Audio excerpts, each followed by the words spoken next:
Hello दोस्तों, आपका एक बार हमारे यूट्यूब चैनल में फिर से एक बार स्वागत है। आज हम देखेंगे कि अलैंगिक जनन क्या होता है, सेक्सुअल रिप्रोडक्शन क्या होता है।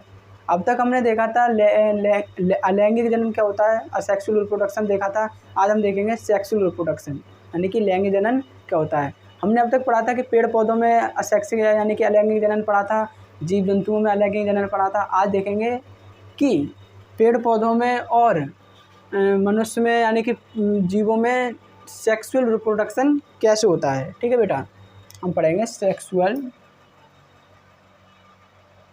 रिप्रोडक्शन।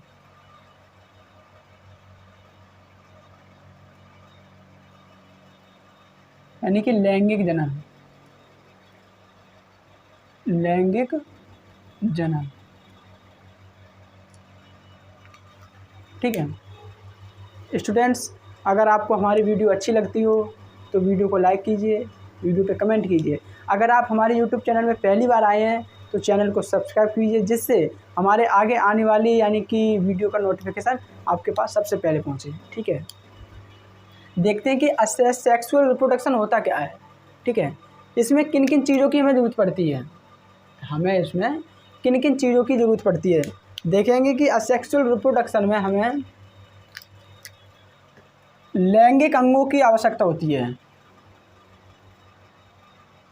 लैंगिक अंगों की आवश्यकता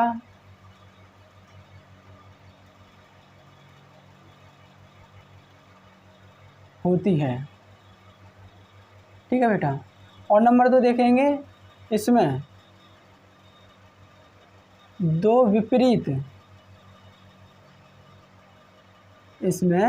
दो विपरीत जनक भाग लेते हैं।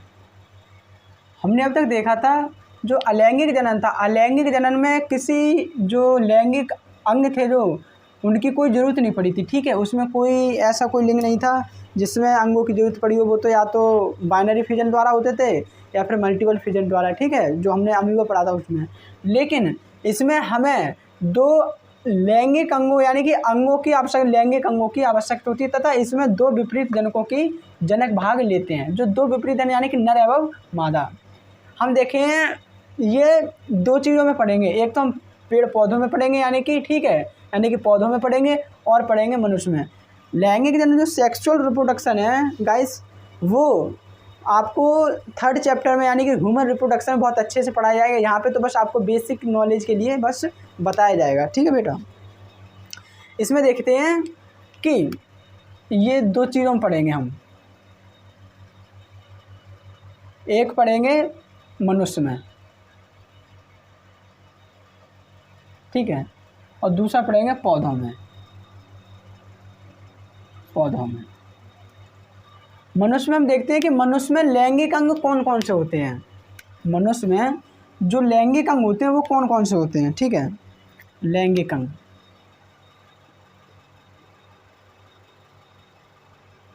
हमने इसमें देखा था कि इनमें दो विपरीत जनकों का जनक भाग लेते हैं, यानी कि नर और मादा, तथा लैंगिक अंगों की आवश्यकता होती है। तो इसमें लैंगिक अंग बेटा होते हैं, नर में तो होते हैं, नर में होता है वृषक, जिसे हम टेस्टिस बोलते हैं, टेस्टिस। ठीक है, नर में वृषक होता है, तथा दूसरा होता है मादा में होता है अंडाशय,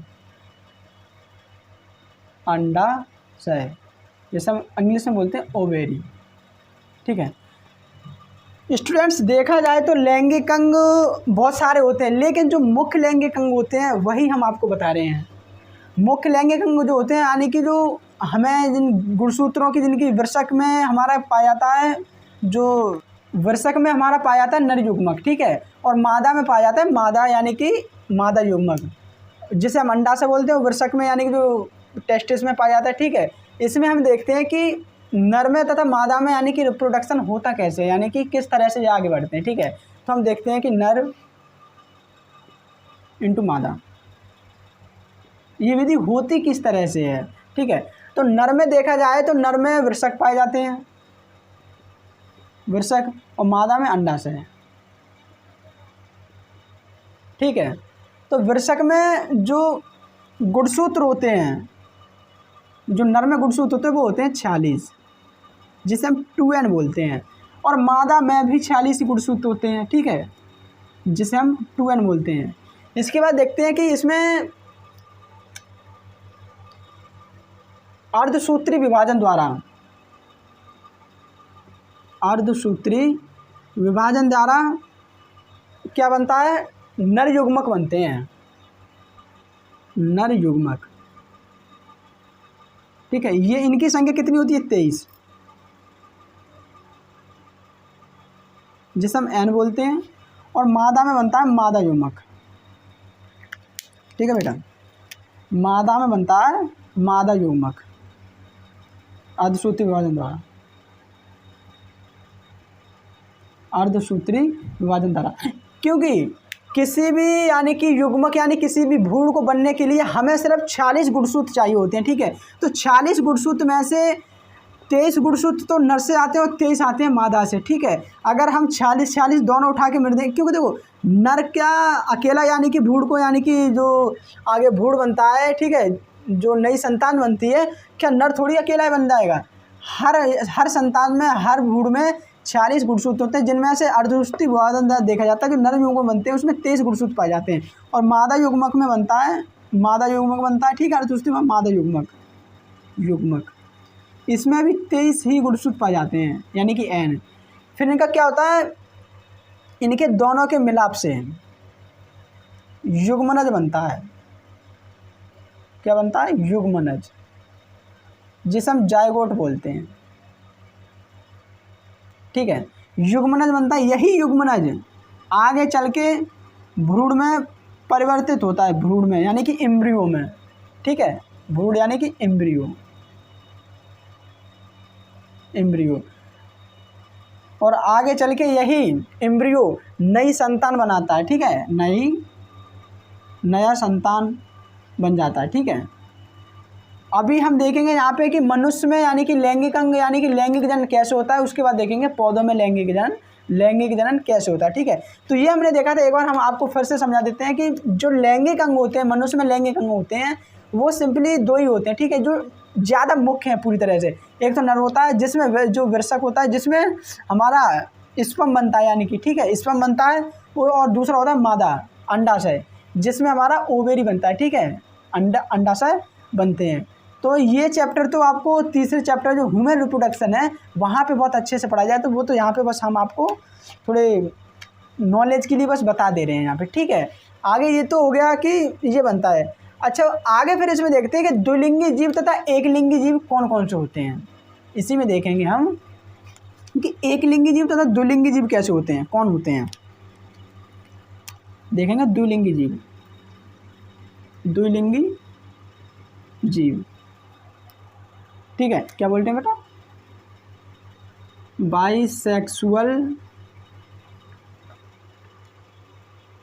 ऑर्गेनिज्म। ठीक है, बाइसेक्सुअल ऑर्गेनिज्म, द्विलिंगी जीव होते कौन हैं, तो देखेंगे ऐसे जीव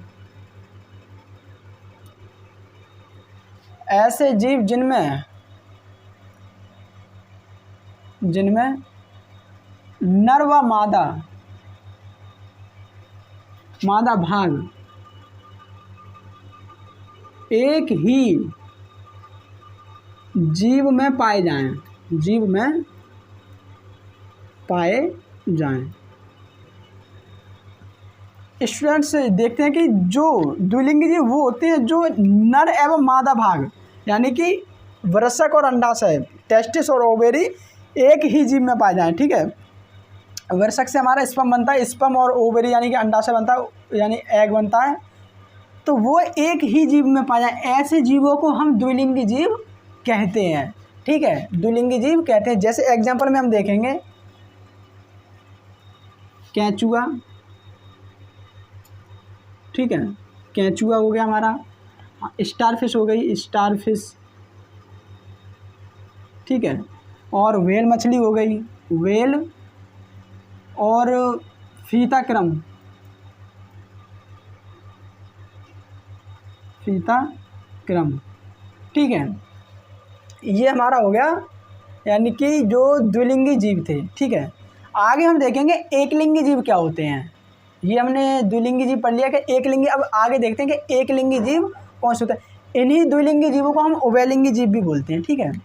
इन्हीं को हम क्या बोलते हैं, उभयलिंगी, उभयलिंगी, ठीक है, उभयलिंगी जीव, इन्हें बोलेंगे उभयलिंगी जीव, ठीक है। इन्हीं को हम उभयलिंगी जीव बोलते हैं।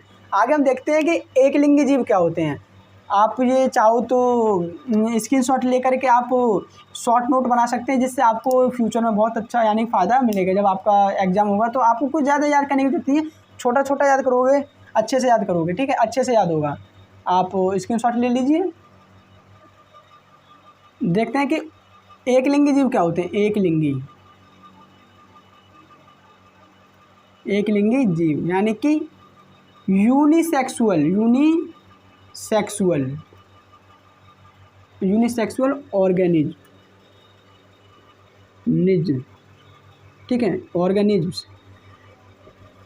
एकलिंगी जीव होते कौन से हैं? ऐसे जीव जिनमें नर एवं मादा भाग अलग अलग पाया जाए, ठीक है, नर एवं मादा भाग अलग अलग जीवों में पाया जाए, ऐसे जीव एकलिंगी जीव होते हैं, ठीक है। हम चाहे तो लिख सकते हैं इसे, ऐसे जीव जिनमें नर एवं मादा भाग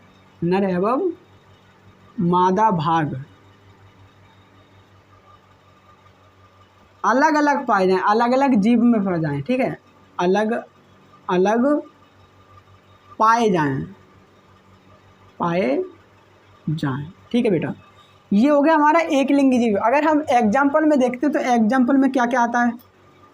हमारा कुत्ता हो गया, ठीक है, कुत्ता हो गया, और बकरी हो गई, मनुष्य हो गए, ठीक है। जितने भी स्तनधारी जीव हैं, एक तरह से समझिए आप कि जितने भी स्तनधारी जीव हैं वो सारे एकलिंगी जीव में आते हैं, ठीक है।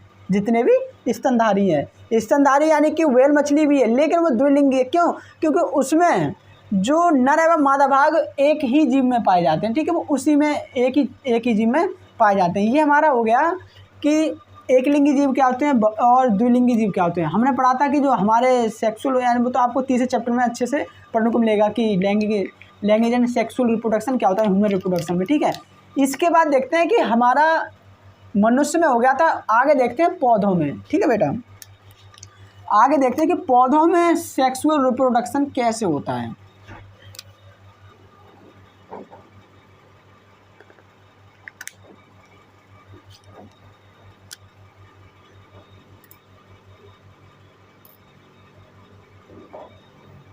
देखते हैं बेटे कि पौधों में सेक्सुअल रिप्रोडक्शन कैसे होता है। ये हमारा कोई एक पुष्पी पौधा है, ठीक है, ये पुष्पी पौधा है हमारा, ठीक है। इसका ये भाग हो गया, ये होता है पुंकेसर,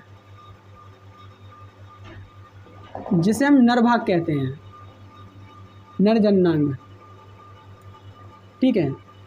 इसमें जो ये हो गया है ये फूल, इसमें हमारे बनते हैं यानी कि जो अंडाशय बनते हैं, यानी कि जो नर यानी कि युग्मक बनते हैं, नर युग्मक, ठीक है बेटा। इसमें बनते हैं नर युग्मक, नर युग्मक। ये भाग हमारा हो गया स्त्री केसर, स्त्री केसर, ठीक है बेटा।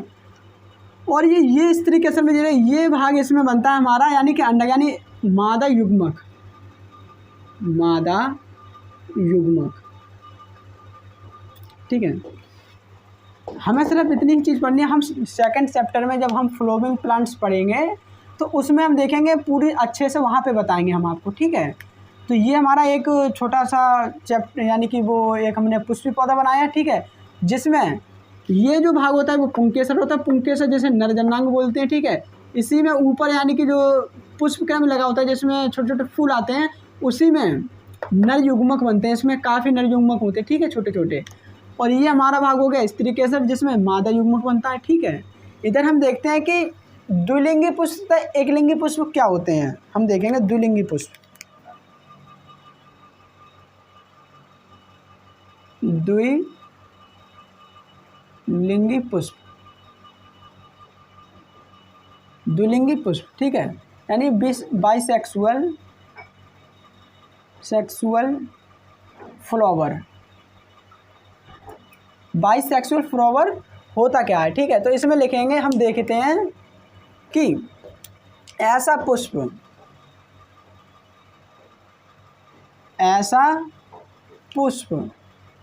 जिसमें नर एवं मादा भाग एक ही पुष्प यानी कि एक ही पेड़ में पाए जाएं,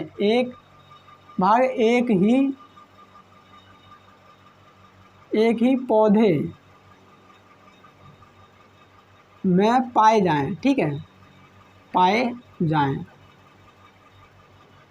अब एक ही पौधे में पाया जाएगा मतलब यानी कि ये जो हमने अभी आपको फिगर बनाया है इसमें नर युग्मक भी है, यानी कि नर जन्नांग भी है और मादा जन्नांग भी है, ठीक है।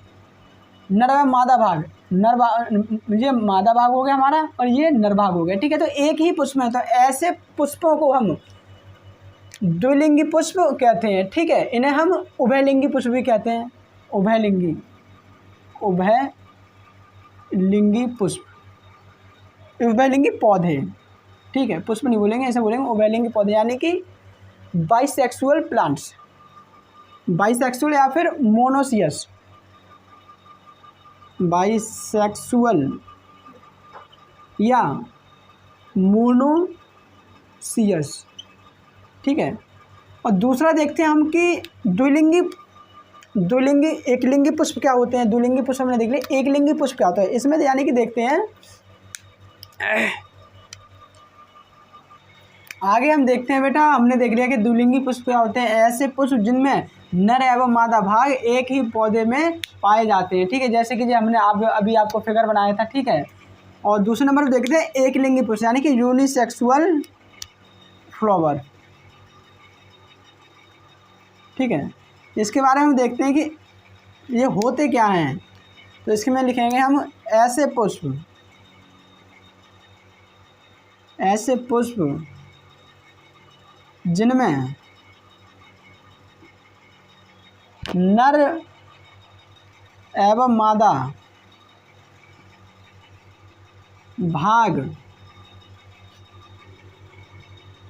अलग अलग पौधों में पाया जाए,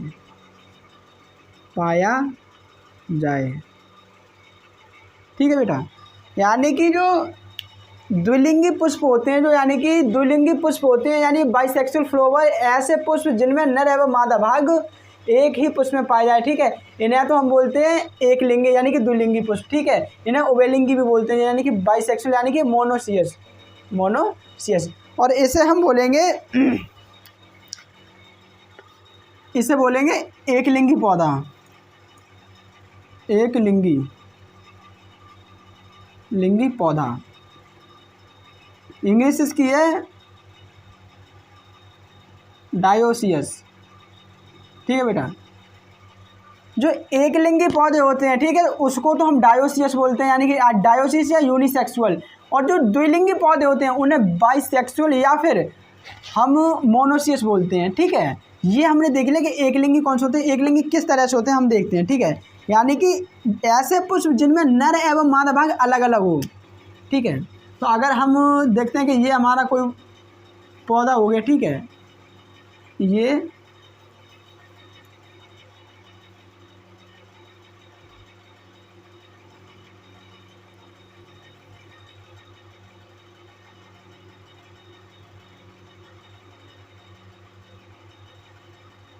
ठीक है, ये हमारा हो गया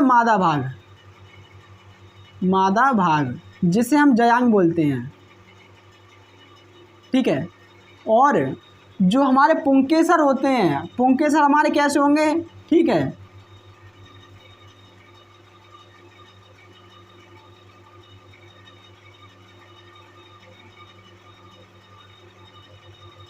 ये जो हमारे हो गए वो हो गए, यानी कि ये मादा भाग हो गया, मादा भाग यानी कि मादा पौधे, ठीक है। और ये हो गया नर भाग।